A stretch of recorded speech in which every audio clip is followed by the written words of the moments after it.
बिस्मिल्लाहिर्रहमानिर्रहीम। रब्बिश्रह ली सदरी वयस्सिर ली अमरी वहलुल उक़दतम मिन लिसानी यफ़क़हू क़ौली रब्बि ज़िदनी इल्मा आमीन सुम्मा आमीन। अस्सलामु अलैकुम व रहमतुल्लाहि व बरकातुहू। Today we are going to continue our vitamin B series, vitamins, and today's lecture is on vitamin B7 और बायोटिन मॉलिक्यूल। देखिए, बायोटिन मॉलिक्यूल को विटामिन B7 कहा जाता है। इसी बायोटिन मॉलिक्यूल को विटामिन H भी कहा जाता है। इसके अलावा इसे कोएंजाइम R भी कहा जाता है।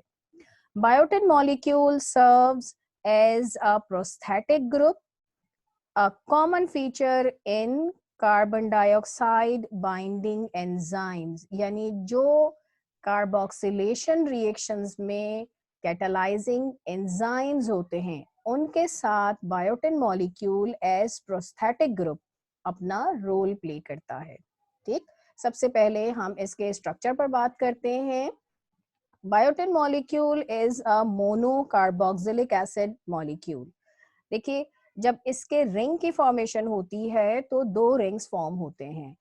First one is imidazole ring. देखिए, ऊपर जो रिंग नजर आ रहा है, this is called imidazole ring. It has 2 amino groups. ठीक, इसके नीचे जो हमें रिंग नजर आ रहा है, this is called thiophene ring due to the presence of this sulphur atom.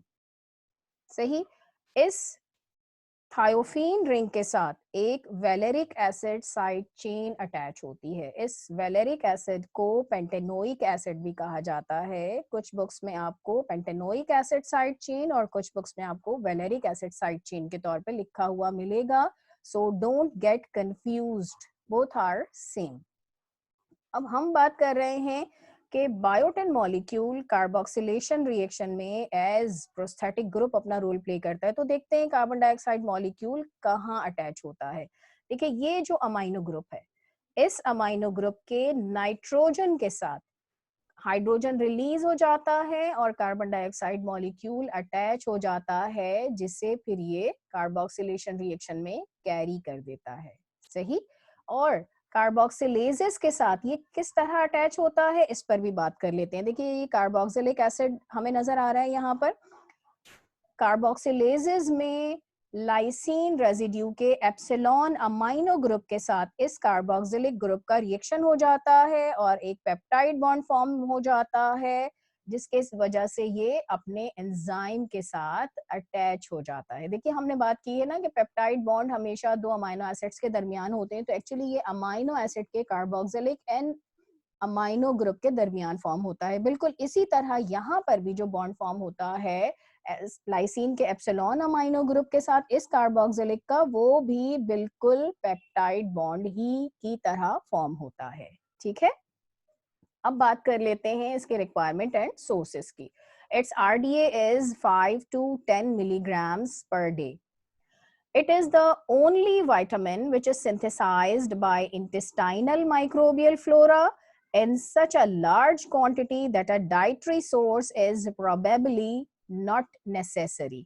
बहरहाल डाइट में भी, फूड सोर्सेज में भी अल्लाह ताला ने इन्हें रखा है। और foods containing biotin are liver, kidney, vegetables and egg yolk. ठीक, इसके फंक्शंस पर बात कर लेते हैं। थोड़ा सा इंट्रोडक्शन तो हम ले ही चुके हैं कि ये कार्बोक्सिलेशन रिएक्शन में इन्वॉल्व होता है। बात कर लेते हैं कि कौन से एंजाइम्स होते हैं। Biotin acts as a coenzyme for carboxylases, for example acetyl CoA carboxylase. ये एंजाइम एसिटाइल कोए को मेलोनाइल कोए में कन्वर्ट करता है। इसके बाद आ जाता है प्रोपियोनाइल कोए कार्बोक्सिलेज, जो प्रोपियोनाइल कोए को मिथाइल मेलोनाइल कोए में कन्वर्ट करता है। इसके बाद एंजाइम आ जाता है पायरोवेट कार्बोक्सिलेज। ये पायरोवेट कार्बोक्सिलेज पायरोवेट को ऑक्सैलो एसीटेट में कन्वर्ट करने का रिस्पॉन्सिबल है। ठीक है, ये कार्बोक्सिलेजेस हैं जिनके साथ बायोटिन एज को फैक्टर अपना रोल प्ले करता है। कुछ कार्बोक्सिलेशन रिएक्शंस ऐसे भी हैं जो बायोटिन की एब्सेंस में भी हो जाते हैं, यानी वो बायोटिन पर डिपेंड नहीं करते। ठीक, वो कौन से कार्बोक्सिलेशन रिएक्शन हैं? फॉर एग्जांपल, हमारे पास कार्बामोइल फॉस्फेट की सिंथेसिस होती है। ठीक है, दो डिफरेंट जगहों पर हो रही होती है। एक के लिए कार्बामोइल फॉस्फेट सिंथेटेज 1 रिस्पॉन्सिबल है और दूसरे के लिए कार्बामोइल फॉस्फेट सिंथेटेज 2 रिस्पॉन्सिबल है। ये दोनों रिएक्शंस, दोनों एंजाइम्स बायोटिन पर डिपेंड नहीं करते, ठीक है।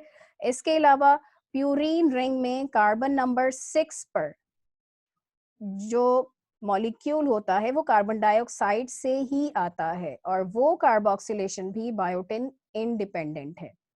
फिर हम देखते हैं कि ब्लड क्लॉटिंग कैस्केड में blood clotting factors gamma carboxylation से गुजर के एक्टिवेट होते हैं।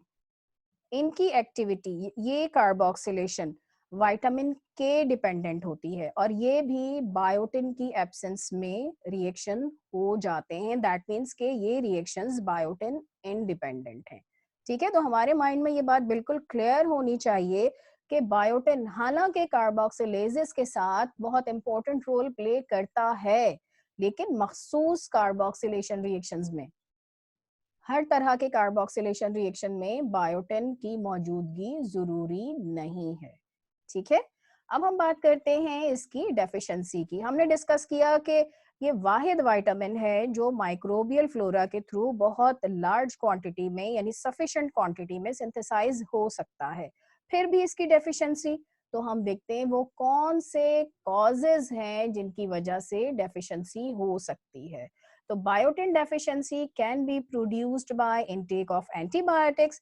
जब हम एंटीबायोटिक्स लेंगे तो फिर डेफिनेटली हमारा इंटेस्टाइनल माइक्रोबियल फ्लोरा डिस्ट्रॉय हो सकता है, जिसकी वजह से बायोटिन की प्रोडक्शन में कमी हो सकती है, ठीक है ना। तो फिर डेफिशिएंसी हो सकती है।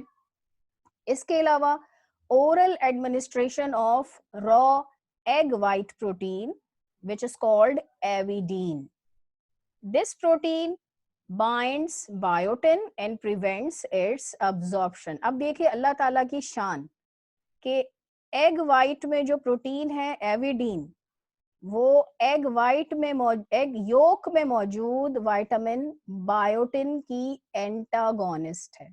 बायोटिन एग योक में बहुत बल्क में मौजूद होता है और उसी अंडे में उसके वाइट में मौजूद प्रोटीन एविडीन उसकी एब्जॉर्प्शन को इनहिबिट कर सकती है, ठीक है। दो ऑपोजिट चीजें एक ही फूड सोर्स में मौजूद हैं, सुभान अल्लाह। फिर देखिए जब डेफिशिएंसी हो ही जाए तो फिर सिम्टम्स इंक्लूड डर्माटाइटिस यानी इन्फ्लेमेशन हो जाती है स्किन की, एनोरेक्सिया नर्वोसा यानी लॉस ऑफ एपेटाइट जिसमें भूख नहीं लगती, nausea and muscular pain. So this is all about biotin molecule. Next time next vitamin के साथ मिलेंगे। Till then Allah Hafiz. Assalamu alaikum.